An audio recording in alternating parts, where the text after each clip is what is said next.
નમસ્કાર વિદ્યાર્થી મિત્રો, હું છું હિરેન ડોડિયા. આપણે ચેપ્ટરને આગળ વધારીએ તો 7.1નો ત્રીજો દાખલો. પેલું બિંદુ છે એ બી અને બીજું છે -a -b. આ દાખલો કાલે આપણે બાકી રહી ગયો હતો, તો આગળ વધારીએ. આ બે બિંદુ છે, તો આ બે બિંદુ વચ્ચેનું આપણે અંતર મેળવવાનું છે. તો પહેલાં આપણે ધારી લેતા હતા, ધારો કે a x1 y1 is equal to a b x2 y2 is equal to -a -b. આપણા બે વચ્ચેનું અંતર જોઈએ તો એ બી બરાબર આપણું જે સૂત્ર હતું, જે આપણે તારવેલું છે, x2 minus x1 કૌંસ ઉપર square plus y2 minus y1 કૌંસ ઉપર સ્ક્વેર અંડર રૂટ. x2 કેટલા છે? તો x2 માઇનસ a છે, માઇનસ a, આ વચ્ચેવાળું માઇનસ, આ માઇનસ. x1 કેટલા છે? a છે, આ a કૌંસ ઉપર સ્ક્વેર પ્લસ y2 કેટલા છે? જો અહીંયા -b છે, માઇનસ વાળું માઇનસ, અને y1 કેટલા છે? b જેટલા કૌંસ ઉપર સ્ક્વેર ઇઝ ઇક્વલ ટુ વર્ગમૂળની અંદર -2a સ્ક્વેર. -1 અને -1 હોય તો -2 થાય, એ રીતે -a અને -2a, આ સ્ક્વેર તો છે જ, plus b -2b square, -2 square 4 થાય, એનો વર્ગ, પ્લસ એ જ રીતે અહીંયા પણ 4b નો વર્ગ. બંનેમાં કોમન નીકળે છે 4, અહીંયા 4, અહીંયા 4, તો વધે છે a square plus b square. તો 4નું વર્ગમૂળ નીકળે છે 2, અને a square plus b square એ માં. વધારે એક દાખલો જોઈએ. બીજો દાખલો, પહેલા દાખલાના 3 દાખલા અંદર આપણે જોયા છે. હવે દાખલો બીજો જોઈએ. સ્વાધ્યાય 7.1નો બીજો દાખલો. બિંદુઓ 0 0 અને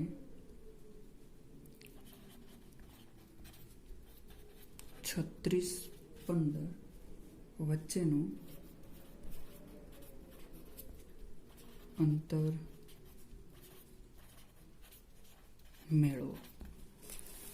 જે રીતે આપણે આગળ પણ અંતર મેળવ્યા છે, એ જ રીતે આનું પણ આપણે અંતર મેળવવાનું છે. બરાબર? તો ધારી લઈએ, ધારો કે a x1 y1 બરાબર 0 0, b x2 y2 બરાબર 36 15. તો એ બી બરાબર જે આપણું સૂત્ર છે એ મૂકી આવે.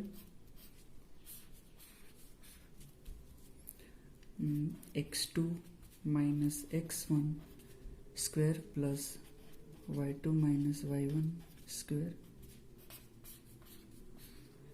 x2 કેટલા છે? 36, માઇનસ x1 કેટલા છે? 0, પ્લસ 15 માઇનસ 0 સ્ક્વેર. 36 માઇનસ 0 36 થાય, 15 માઇનસ 0 15 થાય. હવે આપણે 36નો વર્ગ કરવાનો છે. 36નો વર્ગ થાય છે 129 6, 15નો ખબર જ છે 2 2 5. એનો સરવાળો કરવાનો છે.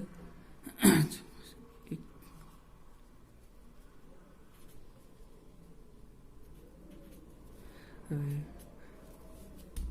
1521 એનું વર્ગમૂળ થાય છે 39 એકમ. આ આપણા બે બિંદુ વચ્ચેના અંતરસૂત્ર શોધવાના દાખલા પૂર્ણ થાય છે. હવે આપણે આગળ વધીએ.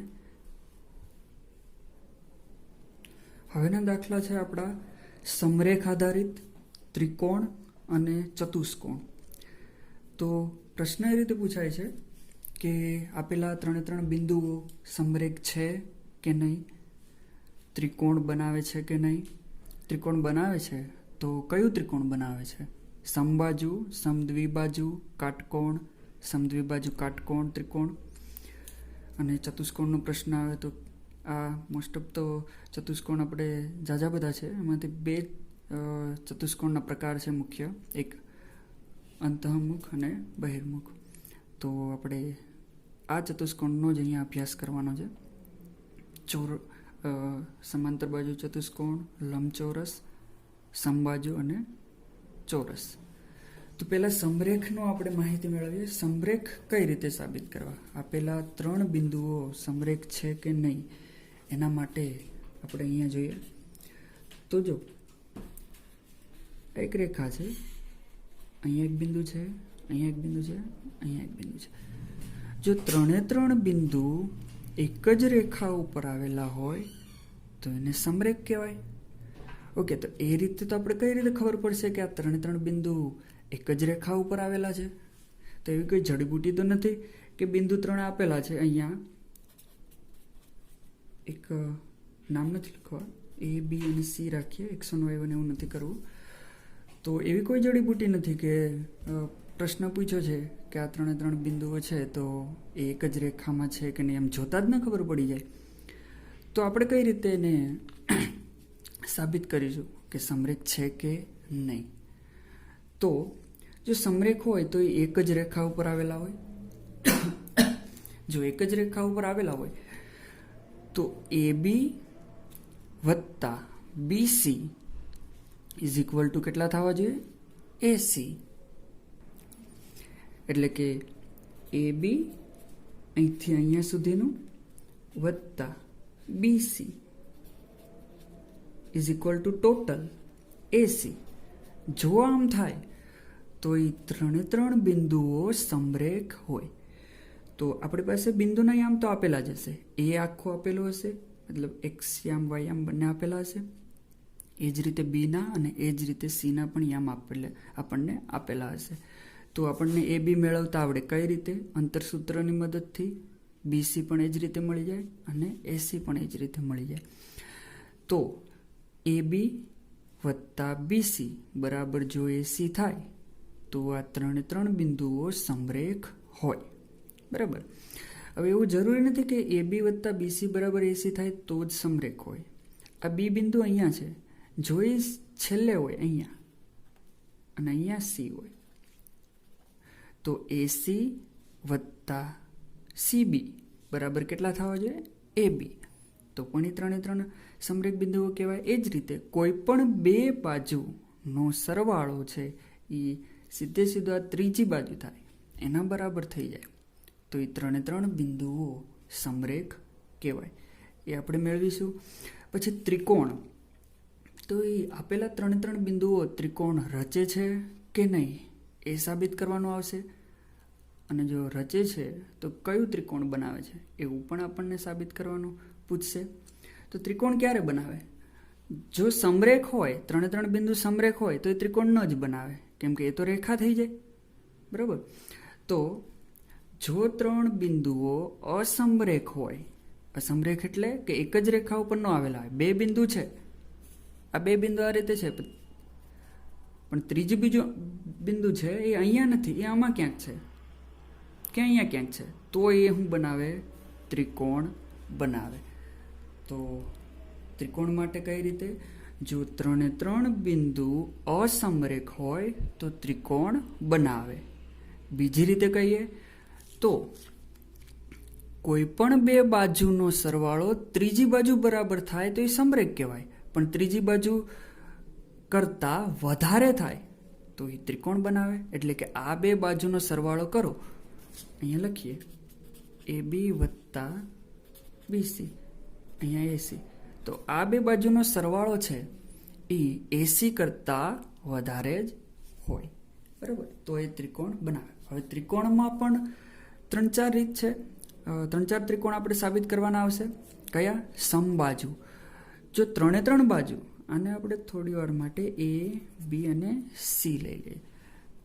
AB અંતરસૂત્રની મદદથી મેળવીશું, BC અને AC આ 3 અંતરસૂત્રની મદદથી મેળવીશું. અને 3 જો સરખા થાય તો સમબાજુ ત્રિકોણ. કોઈ પણ બે બાજુ જો સરખી થાય તો એ સમદ્વિબાજુ. કાટકોણ એટલે કે કોઈ કાટકોણનું તો તમને ખબર જ છે. કોઈ પણ બે બાજુ જે છે કાટખૂણો સમાવતી બે બાજુનો વર્ગોનો સરવાળો ત્રીજી બાજુના વર્ગ બરાબર થાય તો એ કાટકોણ કહેવાય. અને સમદ્વિબાજુ કાટકોણ એટલે કે આ બે બાજુ સરખી હશે પ્લસ આનો વર્ગ વત્તા આનો વર્ગ બરાબર આનો વર્ગ થશે તો સમદ્વિબાજુ કાટકોણ. એટલે આ આપણે ત્રિકોણ રિલેટેડ માહિતી મેળવી. હવે આપણે ચતુષ્કોણ રિલેટેડ માહિતી મેળવીએ. ચતુષ્કોણમાં આપણે 4 ચતુષ્કોણ અહીંયા ભણવાના છે.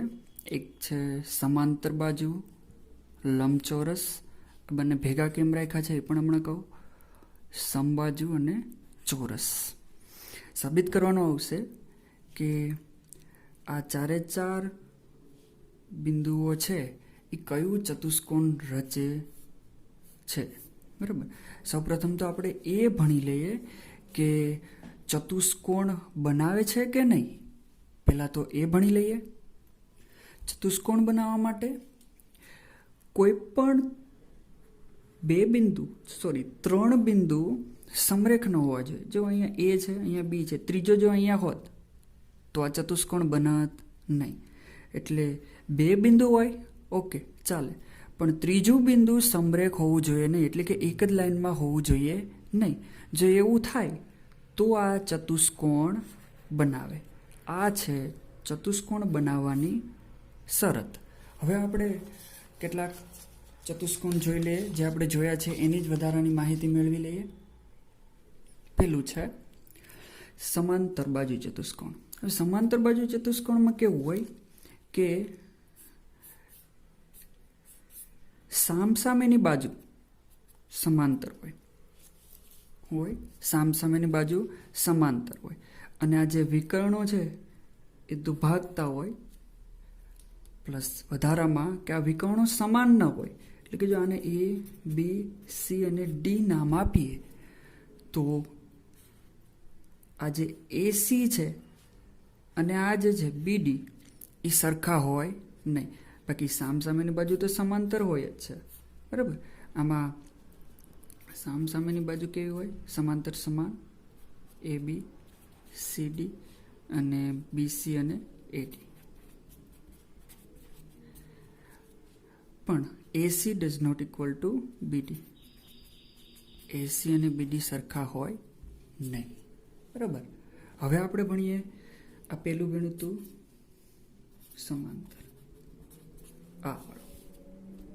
આની માહિતી મળે. હવે લંબચોરસમાં કેવું હોય? આને જેવું જ હોય, સામસામેની બાજુ સરખી જ હોય, પણ જે આ વિકર્ણો છે વિકર્ણો એ સરખા હોય. લંબચોરસમાં કેવું હોય? સામસામેની બાજુ સમાન અને વિકર્ણો શું હોય? સમાન. સમાંતર બાજુમાં શું હોય? સામસામેની બાજુ સમાંતર અને વિકર્ણો સમાન ન હોય. એટલે ખાલી એક જ ફેર છે, ડિફરન્ટ, કે સમાંતર હોય તો આ એટલે કે BD અને AC સરખા ન હોય, પણ લંબચોરસ હોય તો BD અને AC એ પણ સરખા હોય સામસામેની બાજુની સાથે સાથે. એ જ રીતે આપણે સમબાજુ અને ચોરસની થોડીક માહિતી મેળવી લઈએ. સમબાજુમાં કેવું હોય કે બધી જ બાજુ સમાન હોય, બધી જ બાજુ સમાન હોય અને વિકર્ણો સમાન, વિકર્ણ એ સમાન ન હોય, વિકર્ણ સમાન ન હોય. ચોરસમાં શું હોય? આની જેમ જ બધી જ બાજુ સમાન હોય અને વિકર્ણો પણ શું હોય? સમાન હોય. આ ચારે ચાર ચતુષ્કોણમાં થોડી થોડી ડિફરન્ટ આ રીતે છે. તો હવે આપણે આને આધારિત દાખલા ગણીએ. ત્રીજો દાખલો, બિંદુઓ 1, 5, 2, 3, -2, -11 સમરેખ છે તેમ પ્રસ્થાપિત કરો. તો ધારી લઈએ. પહેલા ધારો કે આ એ છે 1, 5, બી છે 2, 3, સી -2, -11. બરાબર. પહેલા એ બી મેળવીએ અંતર સૂત્રની મદદથી. હવે આ x1 y1 આ થઈ જશે x2 y2. તો એવું ન લખતા ડાયરેક્ટ કરીએ કે x1 y1 x2 y2 તો 2 - 1 સ્ક્વેર પ્લસ 3 - 5 એનો વર્ગ. તો 2 - 1 1 સ્ક્વેર, 3માંથી 5 જાય -2 સ્ક્વેર, 1 સ્ક્વેર 1, 2નો વર્ગ થાય છે -2નો વર્ગ થાય છે 4 = √5. આ તમને એ બી મળી ગયા. હવે આગળ વધીએ બીસી તરફ. બીસીમાં એ રીતે અહીંયા જોઈએ બીસી એટલે કે આમાંથી આને બાદ કરવાનું છે અને કૌંસ ઉપર વર્ગ વત્તા કરી આમાંથી આને બાદ કરવાનું છે કૌંસ ઉપર વર્ગ. તો -2 -2 સ્ક્વેર પ્લસ -11 -3 આ વચ્ચેવાળા જે માઇનસ આવે છે એ છે અને આ 3 તો પ્લસ જ છે સ્ક્વેર, -2નો વર્ગ થાય છે -2 -2 = -4 સ્ક્વેર પ્લસ આ થાય છે -14 સ્ક્વેર, -4નો વર્ગ થાય છે 16 પ્લસ -14નો 196. આન્સર આવશે 212. આ તમને બીસી મળી ગયા. હવે લાસ્ટ મેળવવાનું છે એસી. એસી = આ એ અને આ સી. તો આમાંથી આને બાદ કરો તો -2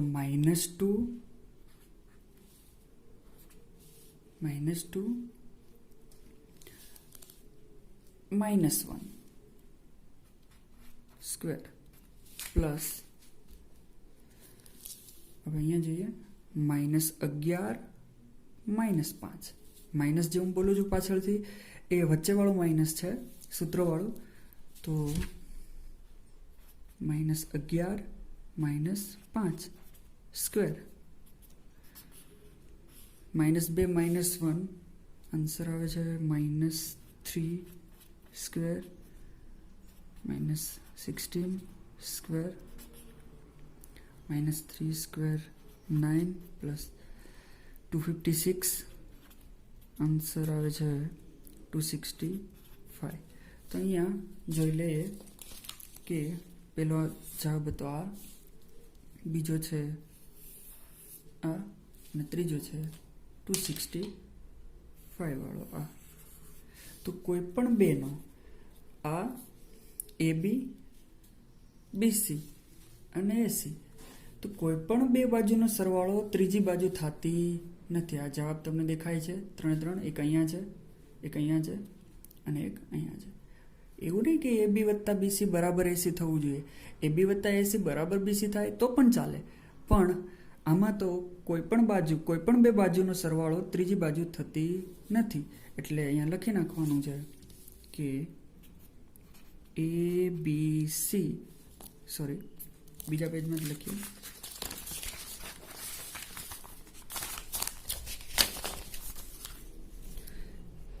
AB + BC does not equal to AC. તેથી A, B અને C સમરેખ બિંદુઓ નથી. સમરેખ બિંદુઓ નથી. ચોથો દાખલો, ચકાસો કે બિંદુ 5 -2 6 4 અને 7 -2 એ સમદ્વિબાજુ ત્રિકોણના શિરોબિંદુઓ છે. સમદ્વિબાજુ ત્રિકોણ આપણે હમણાં જ વાત કરી કે કોઈ પણ બે બાજુ સમાન થવી જોઈએ. એટલે કે AB બરાબર BC થાય તો પણ ચાલે, AB બરાબર AC થાય તો પણ ચાલે અને BC બરાબર AC થાય તો પણ ચાલે. જો કોઈ પણ બે બાજુ સમાન થાય તો સાબિત થઈ જાય કે સમદ્વિબાજુ ત્રિકોણના શિરોબિંદુઓ છે. ઓકે, તો આપણે પહેલાં તો AB, BC અને AC ત્રણે મેળવી લઈએ. તો ધારો કે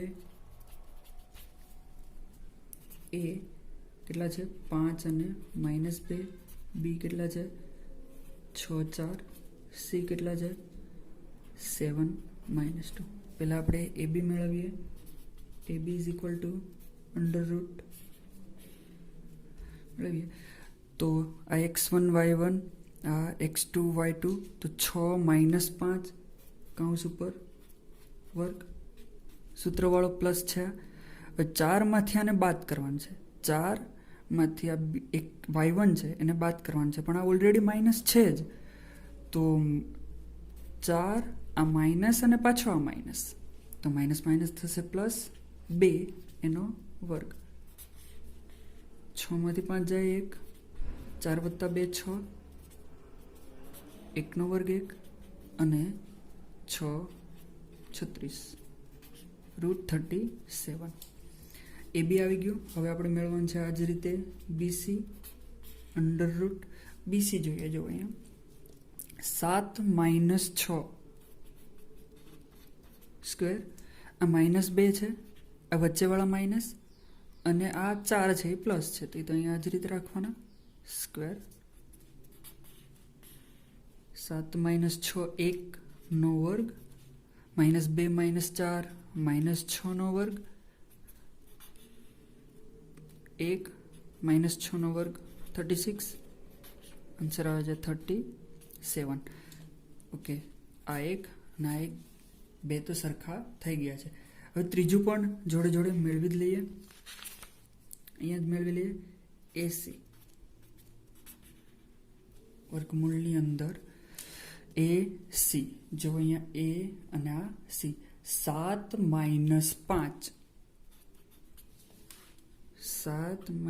5 કૌંસ ઉપર વર્ગ, સૂત્રવાળો વત્તા. હવે અહીંયા જોઈએ પાછું -2 +2 કૌંસ ઉપર વર્ગ, -2 +2 કૌંસ ઉપર વર્ગ. તો 7 - 5 એટલે 2, 2નો વર્ગ કેટલો થાય 4, આ તો 0 થઈ જાય અને 4 + 0 એટલે વર્ગમૂળમાં 4 ઇઝ ઇક્વલ ટુ 2. તો AB બરાબર BC થાય છે. જઈએ અહીંયા વર્ગમૂળમાં 37 ત્રણે સરખા નથી થતા. ત્રણે જો સરખા થતા હોત તો સમબાજુ થાત, પણ બે બાજુ થાય છે તો આ છે સમદ્વિબાજુ ત્રિકોણના શિરોબિંદુઓ કહેવાય. અહીંયા લખી શકાય કે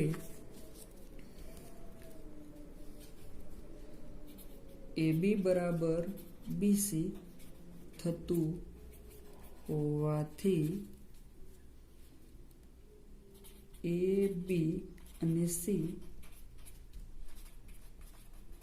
સમદ્વિબાજુ ત્રિકોણના શિરોબિંદુઓ છે. હવે દાખલા નંબર 5ની રકમ બહુ મોટી છે, તો વિડીયો બનાવવામાં સમય વધારે જશે, તો એ માટે અગાઉથી જ તૈયારી કરેલી છે. તો એવું છે કે એક વર્ગખંડમાં 4 મિત્રો આકૃતિ 7.8માં દર્શાવેલ બિંદુઓ ABCD દ્વારા દર્શાવેલ સ્થાન પર આવેલા છે. આ આકૃતિ છે, આમાં A, B, C અને D, એટલે કે આ એક ક્લાસરૂમ છે. આ રીતે આ બિંદુઓ દર્શાવેલા છે. આમાં આ સ્થાન ઉપર બેઠા છે ABCD, બરાબર. બિંદુઓને બેઠાડી દીધા છે અહીંયા. હવે આગળ શું થાય છે કે ચંપા અને ચમેલી વર્ગમાં આવે છે અને થોડી મિનિટોના અવલોકન બાદ ચંપાએ ચમેલીને પૂછ્યું કે શું તું એવું માને છે કે ABCD જે છે એ ચોરસ છે? એટલે કે આ જે ABCD આ ચારે ચાર જે બિંદુઓ છે એ ચોરસ છે એવું તું માને છે? એવું કોણે કોને પૂછ્યું? ચંપાએ ચમેલીને પૂછ્યું. તો ચમેલી અસહમત થાય છે. અંતરસૂત્રનો ઉપયોગ કરી કોણ સાચું છે એવું કહેવાનું છે. તો ચંપાએ ચમેલીને પૂછ્યું કે તું એવું માને છે કે આ ABCD છે એ ચોરસ રચે છે? તો ચમેલી ના પાડે છે કે નહીં, આ જે શિરોબિંદુ છે એ ચોરસ રચતા નથી. તો જોઈએ આ ચોરસ રચે છે કે નહીં. તો આ દાખલો પહેલેથી જ ગણેલો છે, કેમ કે લાંબો છે તો સમય વધારે જાય છે. તો ધારો કે સમક્ષિતિજ સ્તંભ x અક્ષ છે, એટલે કે આ જે છે એ x અક્ષ છે, અને શિરોલંબ એટલે કે ઊભો સ્તંભ છે એ y અક્ષ છે. આ y અક્ષ છે અને આ x અક્ષ છે. ABCD ગોઠવી દીધા છે. અહીંયા કેટલા છે?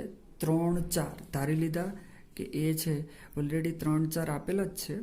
જો અહીંયા આ 3 આ રીતે અને આ આડી લાઈન છે 4.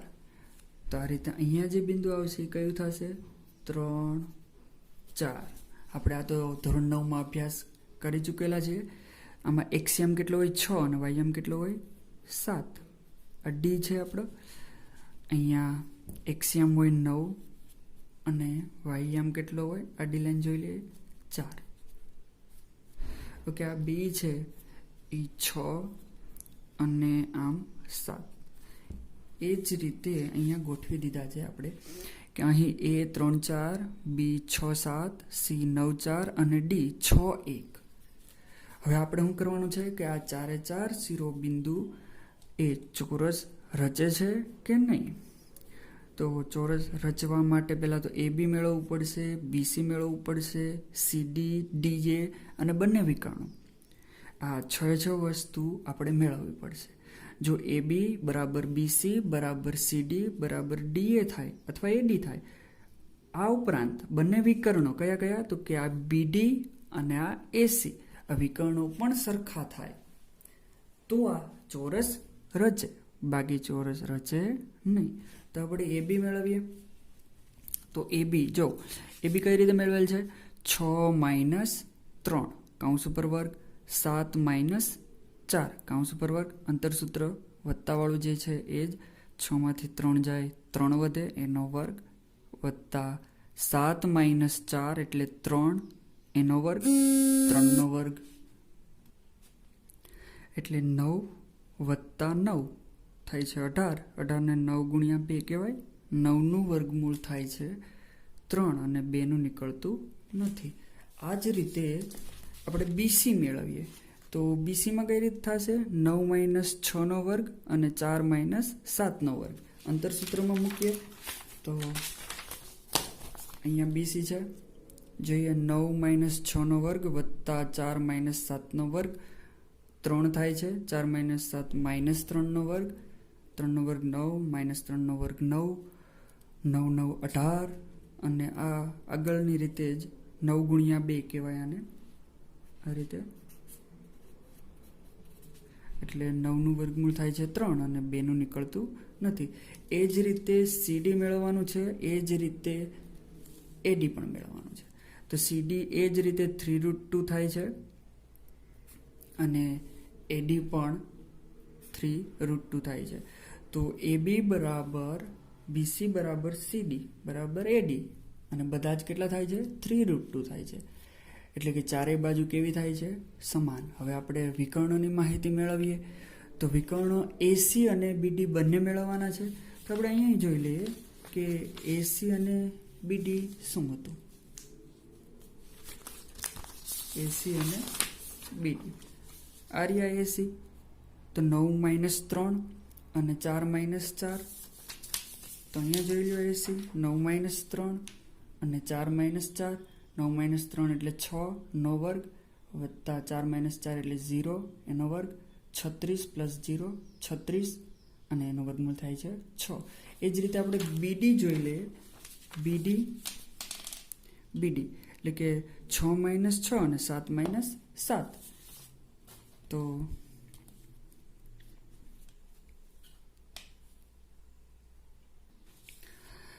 સોરી, અહીંયા લખવામાં ભૂલ હતી. આ જે છે એ એક્સયામ 6 અને વાયયામ 1 થશે. આપણે અહીંયા 7 ભૂલથી લખાઈ ગયા હતા, બરાબર. આ 1 છે. તો બીડી શું થશે? 6 માઇનસ 6 નો વર્ગ વત્તા 1 માઇનસ 7 નો વર્ગ.